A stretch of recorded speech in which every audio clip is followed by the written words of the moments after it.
The girl, in a playful attempt to test fate, pulled the stranger she just met into a hotel. If we both randomly pick the same floor, we're meant to be together now.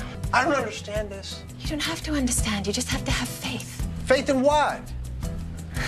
Destiny. Their story had begun only moments ago in a crowded gift shop. Their eyes had met over the last pair of gloves on display. John, ever the gentleman, had offered them to Sarah, but a quick-witted old man snatched them up first. It took a comical exchange of playful bartering and teamwork before John, with Sarah's help, managed to reclaim the gloves. Grateful for his kindness and charmed by his quick wit, Sarah invited John to the charming cake shop next door. Hours flew by as they talked and laughed, their connection undeniable.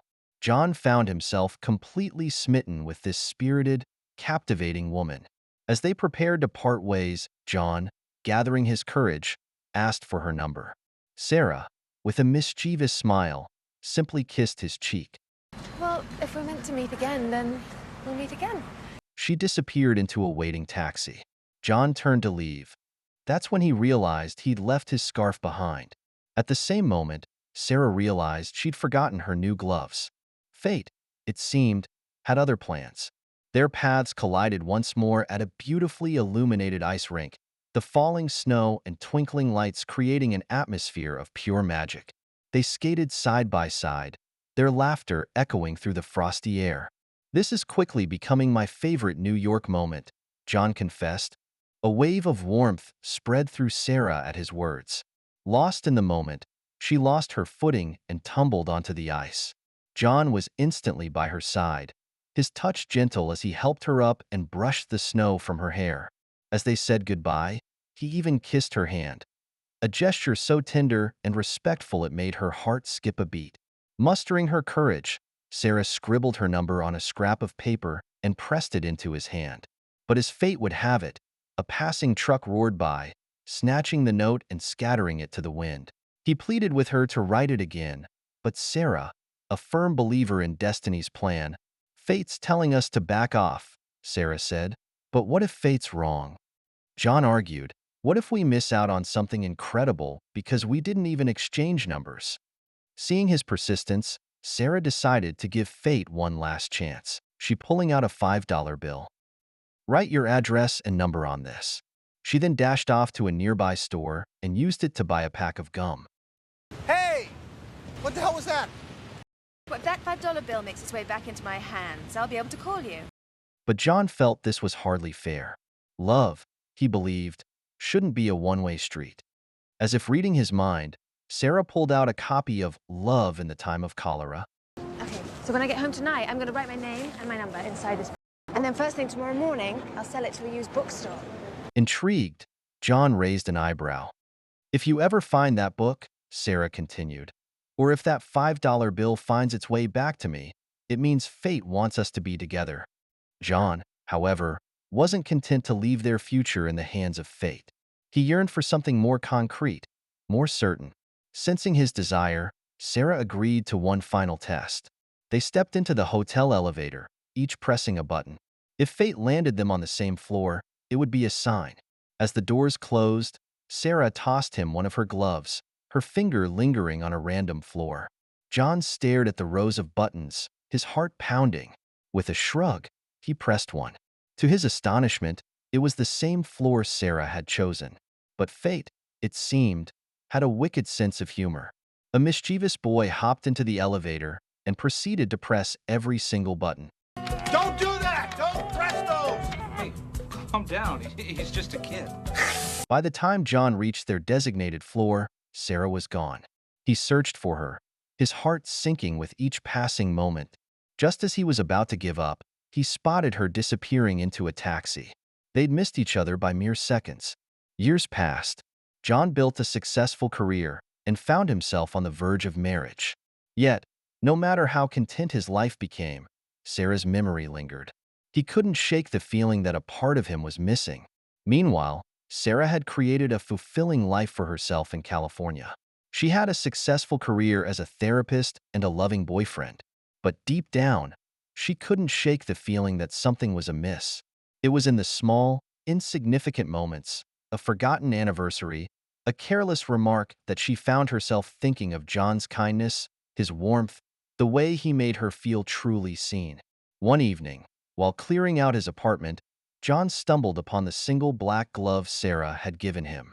Tucked inside was the receipt from the gift shop, her credit card information still visible. Hope surged through him. He raced to the store, only to be told their records didn't go back that far. However, there was a slim chance the physical receipt might be in storage. After an agonizing wait, the clerk emerged, receipt in hand. John's hopes soared, only to be dashed once more.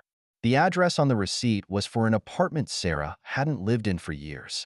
Determined, John tracked down her old landlord, who told him Sarah had moved into an apartment next to a charming patisserie called Serendipity.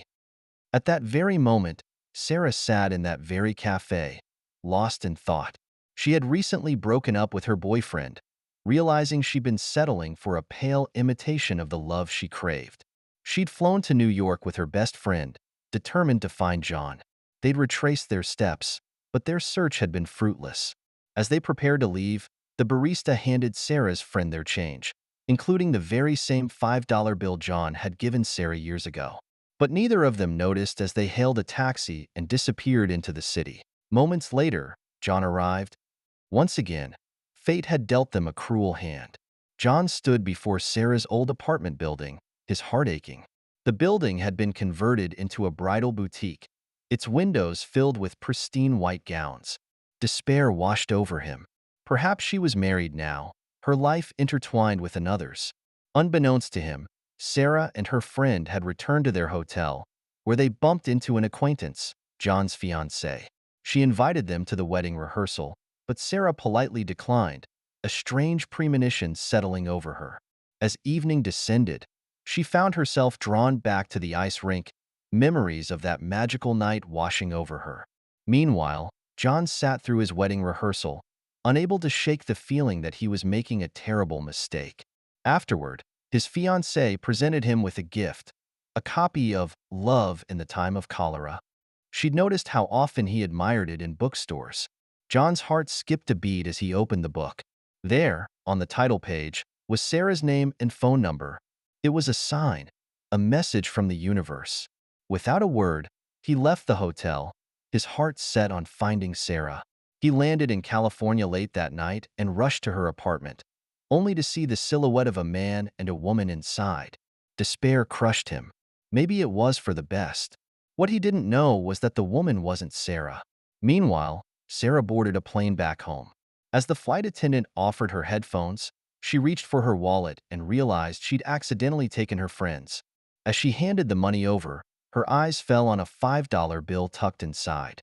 Scrawled across it was John's address and phone number. Her mind short-circuited. It couldn't be, could it? She raced off the plane and hailed a cab, her heart pounding with a mixture of hope and trepidation. She arrived at John's building, only to be told he was at a hotel, getting married. She rushed to the wedding venue, her heart sinking with each passing mile. She burst through the doors of the ballroom, but it was too late. The room was empty, the remnants of the celebration already cleared away. Tears welled up in her eyes. "Don't worry," a kind voice said from behind her. "They always return the presents." "What?" "You asked if it was over," the man continued. "The truth is, it never even began. He called the whole thing off this morning." Hope surged through Sarah, so powerful it took her breath away. She would find him. She would reclaim the happiness that had slipped through her fingers all those years ago. As if guided by an invisible hand, John found himself drawn back to the ice rink. He found a woman's jacket draped over a bench. Without a second thought, he picked it up. It was Sarah's. He walked to the center of the rink, the ice shimmering under the moonlight. He pulled out the single black glove from his pocket, its mate lost somewhere in the labyrinth of their missed connections. Snow began to fall, each flake a tiny reminder of lost opportunities. John closed his eyes, his mind replaying memories of that magical night. Suddenly, he felt something soft land on his head. He opened his eyes and looked up. A single black glove drifted down from the sky. He turned towards the sound of laughter and saw her standing there, her face illuminated by the soft glow of the snow. Their eyes met across the crowded rink, And in that instant, the rest of the world faded away. Tears streamed down their faces, tears of joy, relief, and overwhelming love. They ran towards each other, their arms outstretched, and embraced as if they would never let go. Fate might have brought them together, but it was their unwavering belief in each other, their refusal to give up on love, that had finally led them back to this moment. Because sometimes, fate needs a little nudge in the right direction. And that, my friends, is the magical, serendipitous story of Serendipity. This movie is a true classic. It was released back in 2001, but it's just as heartwarming and romantic today. If you're looking for a feel-good film with a touch of destiny, I highly recommend checking it out. If you enjoyed this recap, don't forget to give it a thumbs up and subscribe to my channel for more movie magic. Thanks for watching, and I'll see you in the next video.